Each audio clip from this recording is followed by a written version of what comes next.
নমস্কার, বিন্দাস ভিডিওতে আপনাদেরকে স্বাগত। আজকে আমি আলুর চপ বানাবো খুবই অল্প সময় ঘরোয়া পদ্ধতিতে। আশা করি আপনাদের এই ভিডিওটা ভালো লাগবে। আর আলুর চপ এইভাবে ঘরে বানালে আপনাদের আর বাইরে কিনে খেতে হবে না। তো চলো আমি আমার ভিডিওটা শুরু করি। আজকের রেসিপি আলুর চপ। এইভাবে বানালে মুখে লেগে থাকবে।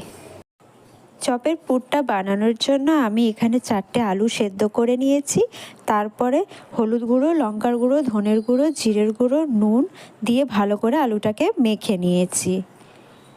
তারপর আমি একটা কড়াইতে তেলটা গরম হওয়াতে আমি পেঁয়াজ, শুকনো লঙ্কা আর একটু জিরে ভেজে নিয়ে ওই মশলাটাকে এই পুরটাকে ভালো করে মেখে নিয়েছি। তারপরে আমি একটা বাটিতে বেসন, কর্নফ্লাওয়ার, একটু সোডা, নুন, লঙ্কার গুঁড়ো, হলুদ গুঁড়ো দিয়ে ভালো করে ফ্যাটিয়ে বাসনটাকে রেখে দিয়েছি 10 মিনিট। এরপর আমি কড়াইতে তেল গরম হয়ে গেলে আস্তে আস্তে করে চপগুলো ভেজে নেব। তো আমার চপ রেডি হয়ে গেছে। আশা করি আপনাদের ভিডিওটা ভালো লেগেছে। আর এরপরে কি কি রেসিপি তোমরা দেখতে চাও আর জানতে চাও অবশ্যই আমাকে কমেন্ট করে জানিও। এখনের মতো এই পর্যন্ত। নমস্কার। আর তোমরা যারা এখনও আমার চ্যানেলটাকে সাবস্ক্রাইব করোনি করে দিও। টাটা।